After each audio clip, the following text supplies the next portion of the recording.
জয় শ্রীকৃষ্ণ। হর হর মহাদেব। নমস্কার বন্ধুরা আজকের মূল বিষয়বস্তু হলো জীবনে এখনও যদি আপনার ভালো সময় না এসে থাকে তবে আপনার জীবনে কবে ভালো সময় আসতে চলেছে তা আগে থেকেই আপনি আপনার পারিপার্শ্বিক কিছু সামান্য ঘটনা দেখে নিজেই বুঝতে পারবেন। কিন্তু এখন প্রশ্ন হলো কিভাবে?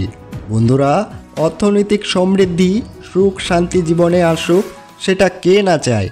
আমরা সবাই আর্থিক সচ্ছলতার সাথে জীবন কাটাতে চাই, কিন্তু চাইলেই তো সবাই সাফল্যের শিখরে পৌঁছাতে পারেন না। তবে কথায় বলে জীবন আমাদের সবাইকে একবার না একবার একটি সুযোগ অত্যন্ত দেয়। সেই সুযোগকে চিনে তার সদ্ব্যবহার যিনি করতে পারেন, জীবনের ময়দানে তিনি বাজি মেরে দেন। জ্যোতিষশাস্ত্র অনুসারে আমাদের জীবনে ভালো সময় আসার আগে ভগবান কয়েকটি সংকেত আগেই আমাদের প্রদান করেন। এই সংকেতগুলি চিনে নিতে পারলেই বুঝবেন কোনো না কোনো সাফল্যের যোগ আপনার সামনে রয়েছে। কিন্তু এই সমস্ত কিছু নির্ভর করে আপনার সময়ের উপর। সময় বড় কঠিন, সময় মানুষের পরীক্ষা নেয়। আজ যে রাজা, সময়ের নিয়মে কাল সে ফকিরও হতে পারে। তাই অহংকার কখনোই করা উচিত নয়। ভগবান শ্রীকৃষ্ণ শ্রীমদ্ ভগবদ্গীতায় সময় নিয়ে কতগুলো কথা বর্ণনা করেছেন। আসুন আজ আমরা ভগবান শ্রীকৃষ্ণের সময় এবং সংকেত নিয়ে যে কথাগুলি তিনি বলে গেছেন সেগুলি এই ভিডিওর মাধ্যমে জেনে নিই। তাই ভিডিওটি সম্পূর্ণ না দেখে কেউ চলে যাবেন না, এতে করে ভগবানের কাছে ভুল বার্তা যেতে পারে। তবে চলুন এবার শুরু করি। নমস্কার বন্ধুরা, আমাদের এই সাম্য মোটিভেশনে আপনাদের সবাইকে জানাই স্বাগত। এবং আপনি যদি এই চ্যানেলের নতুন হয়ে থাকেন তবে চ্যানেলটিকে সাবস্ক্রাইব করতে ভুলবেন না।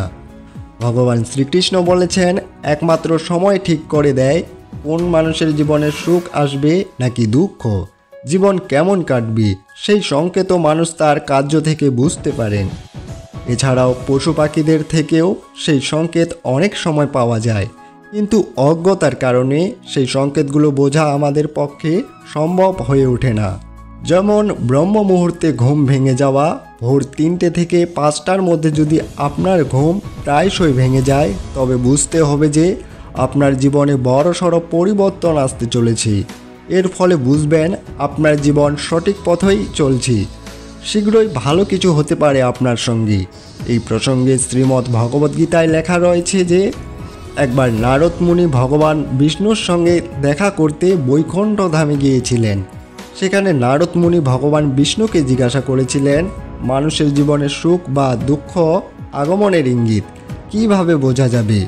ভগবান বিষ্ণু তখন তাকে বললেন, যখন কোনো ব্যক্তির চোখ ব্রহ্ম মুহূর্তে অর্থাৎ ভোর 3টে থেকে 5টার মধ্যে চোখ খুলে যায়, অথবা ওই সময়ের মধ্যে তিনি যদি ভগবানকে স্বপ্নে দেখা পান, তখন থেকেই ইঙ্গিত পাওয়া যায় ওই ব্যক্তির জীবনে সমৃদ্ধি এবং প্রগতির দিকে এগিয়ে যাচ্ছে এবং তার স্বপ্ন যাতে পূরণ হয় তার জন্য স্বয়ং ভগবান তাকে সাহায্য করেন।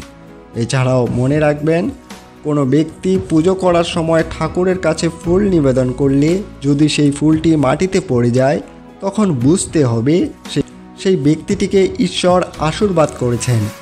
এবং এই ইঙ্গিত থেকেও বোঝা যায় যে তার জন্য শুভ সংবাদ আসন্ন। এছাড়াও আরও অনেক সংকেত রয়েছে যেগুলি থেকে ভালো সময়ের ইঙ্গিত পাওয়া যায়। যদি দেখা যায় কেউ হাসি খুশি রয়েছেন সর্বদা, তাহলে অর্থ হলো সংশ্লিষ্ট ব্যক্তির মনের মধ্যে ভগবানের বাস রয়েছে এবং তার মনোবাসনা পূর্ণ হওয়ার সময় খুব নিকটে। এরকমটা মানা হয় যে যখন কোনো ভবিষ্যতের ঘটনাগুলি আগে থেকেই কেউ স্বপ্নে দেখতে পান তাহলে তার অর্থ হলো ঈশ্বর ওই ব্যক্তিকে সংকেত দিচ্ছেন যে আগামী দিনে তার জীবনে ভালো কিছু ঘটতে চলেছে। এছাড়াও ধরুন ধনসম্পত্তি নিয়ে চরম সমস্যায় ভুগছেন বহুদিন ধরে, কিভাবে এই সমস্যার সমাপ্তি ঘটবে তাও বুঝতে পারছেন না, কিন্তু এটিরও বোঝার সংকেত ভগবান আগে থেকেই বলে দেন। যদি সকাল সকাল কোনো ব্যক্তি বা আত্মীয় স্বজন ওই ব্যক্তির বাড়িতে এসে হঠাৎ করে পয়সা দিয়ে যান, তাহলে ধরে নিতে হবে সেই ব্যক্তির গৃহে মা লক্ষ্মীর আগমন হতে চলেছে এবং তখনই বোঝা যাবে যে ধনসম্পত্তি নিয়ে যা সমস্যা রয়েছে তা দূর হতে চলেছে। ভগবান শ্রীকৃষ্ণ ধনসম্পত্তি সম্পর্কিত সংকেতের বিষয়ে আরও বলেন, যদি কোনো ব্যক্তির খরচ বেশি হয়, কোনোভাবে তিনি পয়সা জমিয়ে রাখতে পারছেন না, সেই ব্যক্তি যদি হঠাৎ করে দেখেন তিনি পয়সা জমাতে শুরু করছেন, তাহলে বুঝতে হবে সেই ব্যক্তির ভালো সময় আসন্ন। এছাড়াও আপনার বাড়ির ভেতরে যদি হঠাৎ দেখেন শাড়ি দিয়ে কালো পিঁপড়ে মুখে করে খাবারের দানা নিয়ে যাচ্ছে, তা অত্যন্ত শুভ সংকেত। বুঝবেন মা লক্ষ্মীর কৃপা দৃষ্টি পড়েছে আপনার ঘরের উপরে। এছাড়াও ছোট ছোট পাখি অথবা পায়রা আপনার ঘরের কোথাও যদি বাসা বাঁধে, তবে শুভ সংকেত তা বহন করে নিয়ে আসি। এছাড়াও বাড়ির দরজায় গরুর আগমন, বাড়ির দরজায় প্রতিদিন গরু এলে এবং খাবারের অপেক্ষায় থাকলে একেও শুভ সংকেত বলে মনে করা হয়। এছাড়াও বাড়ির আশেপাশে ক্রমাগত পাখির ডাক শোনাকেও বন্ধুরা ভালো দিকের ইঙ্গিত করে। এমন কোনো ঘটনা ঘটলে বুঝবেন জীবনে শীঘ্রই ইতিবাচক ঘটনা ঘটতে চলেছে। সর্বশেষে যে বিষয়টি বলা যায় তা হলো পশু পাখিদের ইঙ্গিত থেকেও ভালো সময়ের সংকেত পাওয়া যেতে পারে। যেমন ধরুন কোনো বাদর যদি কারো বাড়ির ছাদের উপর আমের বীজ ফেলে যায়, অথবা কোনো বিড়াল যদি কোনো বাড়িতে বাচ্চার জন্ম দেয়, তাহলে ধরে নিতে হবে ভগবান কোনো শুভ সংকেত দিচ্ছেন। এছাড়াও স্বপ্নে যদি ঝাঁটা, পেঁচা, হাতি, ময়ূর, সাপ, কলা, টিকটিকি দেখেন, তাহলে স্বপ্নশাস্ত্র অনুসারে শীঘ্রই অর্থ আগমন হতে চলেছে আপনার। অর্থাৎ এতক্ষণ ধরে যে সংকেতগুলির কথা আলোচনা করা হলো, তার কোনোটাই যদি আপনার ক্ষেত্রে ঘটে, তাহলে বুঝবেন ভগবান আপনার উপর সদয় হয়েছেন এবং খুব তাড়াতাড়ি আপনার খারাপ সময় কেটে ভালো সময় আসতে চলেছে। বন্ধুরা, আপনারাও যদি জীবনে চলার পথে এরকম কোনো ঘটনা বা সংকেত দেখতে পান, তাহলে কমেন্ট করে আমাকে জানাতে অবশ্যই ভুলবেন না। সর্বশেষে বন্ধুরা, আপনি যদি ভগবানকে মানেন, তাহলে ভগবানের এই মোটিভেশনাল ভিডিওটিতে ভক্তি ভরে একটি লাইক এবং সাবস্ক্রাইব করে যাবেন এবং কমেন্ট বক্সে অবশ্যই লিখবেন হর হর মহাদেব এবং জয় শ্রীকৃষ্ণ।